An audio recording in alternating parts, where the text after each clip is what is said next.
Please subscribe my YouTube channel. حاضرین و سامعین، ابھی میں نے آپ کے سامنے جس آیت مسنونہ کی تلاوت کا شرف حاصل کیا، باری تعالی اللہ عز و جل کائنات کے لوگوں سے خطاب عظیم فرماتا ہے، تمام جہان کے ایمان والوں سے، قد افلح من تزکا، تحقیق کہ وہ لوگ کامیاب ہو گئے جنہوں نے تقوی شعاری اختیار کیا۔ قرآن پاک کی آیت کے ترجمے پہ توجہ چاہوں گا، توجہ نہیں دو گے تو کچھ سمجھ میں نہیں آئے گی۔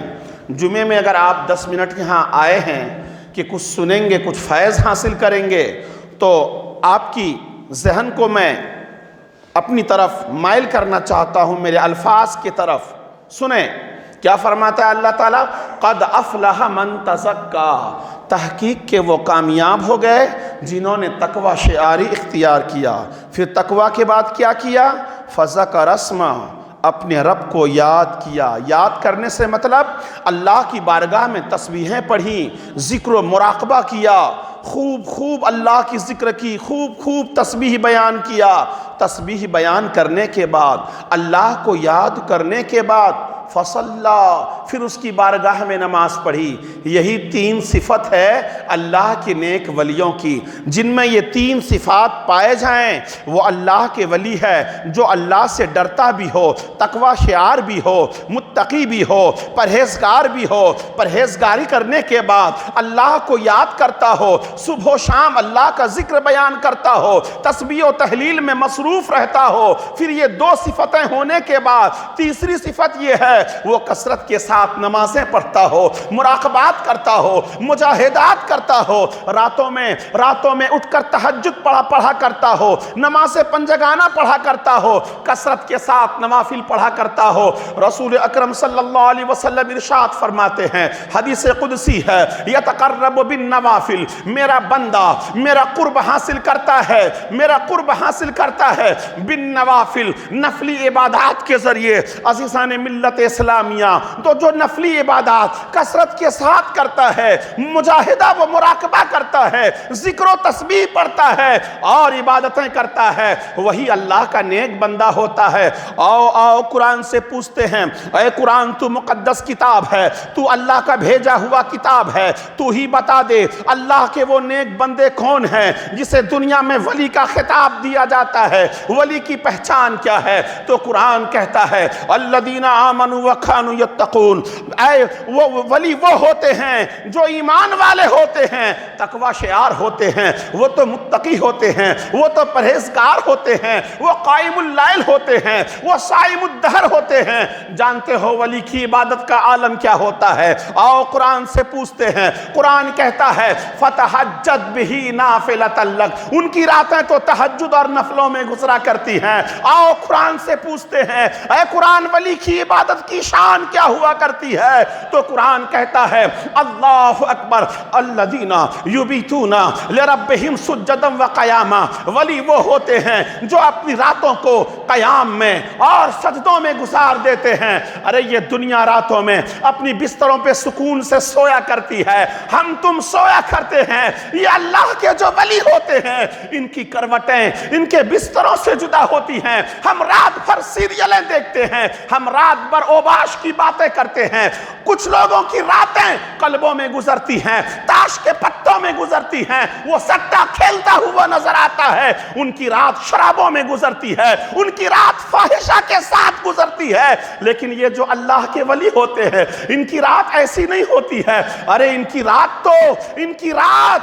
رات بڑی عظیم رات ہوتی ہے۔ یہ رات اللہ اکبر ان پر رحمت بن کر برستی ہے۔ یہ راتوں میں کروٹوں کو بستروں سے جدا رکھتے ہیں، کبھی تہجد پڑھتے ہیں، کبھی تلاوت کرتے ہیں، کبھی نمازیں پڑھتے ہیں، کبھی نفلی عبادات کرتے ہیں، کبھی مراقبات کرتے ہیں، کبھی مجاہدات کرتے ہیں، کثرت کے ساتھ اللہ کی عبادت کرتے ہیں۔ عزیزان ملت اسلامیہ، ان کا مقام کیا ہے خدا کے نزدیک؟ ہمارے تمہاری طرح بزدل نہیں ہوا کرتے، ڈرپوک نہیں ہوا کرتے۔ ارے یہ وہ ہیں جن کے بارے میں قرآن بیان کرتا ہے، الا ان اولیاء اللہ لا خوف خوف علیہم ولا ہم یحزنون، بے شک اللہ کے ولیوں کو نہ کوئی خوف ہے، نہ کوئی حزن ہے، نہ کوئی ملال ہے، وہ تو بے خوف ہوا کرتے ہیں۔ ارے دنیا میں جو اللہ سے ڈرتا ہے اللہ ساری خوف سے اسے بے خوف کر دیا کرتا ہے۔ اللہ اکبر، یہی وہ اللہ کے ولی ہے، یہی متقین کی جماعت ہے، یہی اولیاء کی جماعت ہے، یہی ابدال کی جماعت ہے، یہی غوث الاغواث کی جماعت ہے، یہی قطب الاقطاب کی جماعت ہے، یہی اللہ کے نیک بندوں کی پہچان ہے، جن کے بارے میں ہم سے، آپ سے، ساری کائنات کے لوگوں سے قرآن کہتا ہے یا ایھا الذین آمنوا اتقوا اللہ وکونوا مع الصادقین۔ اے ایمان والو، اے ایمان والو، ایمان والوں سے کہہ رہا ہے اے ایمان والو اللہ سے ڈرو، وکونوا مع الصادقین، اور سچوں کے ساتھ ہو جاؤ، کسی ولی کامل کے دامن سے وابستہ ہو جاؤ، کسی پیر کامل کا دامن تھام لو، کسی درویش کا دامن تھام لو، کسی اللہ والے کے دامن سے وابستہ ہو جاؤ۔ جب تم ان کے ساتھ وابستہ ہو جاؤ گے ان پر خدا کی رحمتیں برسیں گی تو چھینٹیں تم پر بھی آئیں گی، ان کے ساتھ ساتھ تمہارا بھی بیڑا پار ہو جائے گا۔ سبحان اللہ۔ عزیزان ملت اسلامیہ، یہ ہیں وہ غوث اعظم، اللہ اکبر، جس نے اس دنیا کو اپنی عبادات کے ذریعے، مراقبات کے ذریعے، مجاہدات کے ذریعے، اللہ اکبر، آپ جانتے ہو آپ کی عبادتوں کا عالم کیا تھا؟ ایک رات ہے اور نیند کا غلبہ طاری ہوتا ہے، نیند کی غلبہ جب طاری ہوتی ہے تو نیند عرض کرتی ہے اے غوث جیلاں، اے بغداد کے شہنشاہ، اے ولیوں کے سردار، تم نے بڑی عبادتیں کر لی ہیں، تمہارا اللہ تم سے راضی ہے، کیا ضرورت ہے اتنی رات عبادت کرنے کی؟ اے غوث جیلاں ایسا کرو، تھوڑی دیر سو لو۔ آپ اپنی مکان کی چھتوں پہ چڑھ رہے تھے اور شیطان یہ پلاننگ کر رہا ہے اے غوث اعظم تھوڑی دیر آرام کر لیجئے، تھوڑا استراحت حاصل کر لیجئے، تھوڑی سکون حاصل کر لیجئے، پھر رات میں اٹھ کر اور عبادت کر لیجئے گا۔ اللہ اکبر، آپ نے اپنے نفس کو جواب دیا ایسا تو مجھے اس طرح کہے گی کہ میں آرام کروں؟ کیا میرے رب نے مجھے آرام کرنے کے لیے پیدا کیا تھا؟ جو قدم اٹھا تھا وہ اٹھا رہا، جو زمین سے ٹکا تھا وہ ٹکا ہی رہا، جو اٹھا تھا وہ اٹھا ہی رہا۔ اسی عالم میں غوث جیلاں نے 60 قرآن کی ختم پاک کر دیا۔ سبحان اللہ، ایک رات میں 60 قرآن المقدس کو آپ نے ختم کیا۔ کبھی کبھی ایک قرآن ختم کیا کرتے تھے، راتوں رات تہجدوں میں گزارا کرتے تھے۔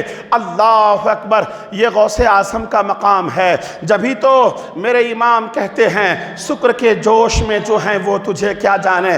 ارے یہ چھوٹے موٹے مسجوب، یہ چھوٹے موٹے اللہ کے ولی اور یہ دنیا دار لوگ آپ کو کیا جانیں گے؟ شکر کے جوش میں جو ہیں وہ تجھے کیا جانے، شکر کے جوش میں جو ہیں وہ تجھے کیا جانے۔ خضر کے ہوش سے کوئی پوچھے رتبہ تیرا، خضر کے ہوش سے کوئی پوچھے رتبہ تیرا۔ اگر غوث اعظم کا پتہ پوچھنا ہے، ان کا مقام پوچھنا ہے، ان کی بلندی پوچھنی ہے، ان کا مرتبہ پوچھنا ہے، ان کا مقام پوچھنا ہے تو ارے وہ وقت کے کسی عارف باللہ، وہ وقت کے کوئی اللہ کے نیک بندے، وہ خضر علیہ السلام سے پوچھو، انہوں نے غوث اعظم کو دیکھا ہے کہ ان کی شان کیا ہے، ان کا مرتبہ کیا ہے۔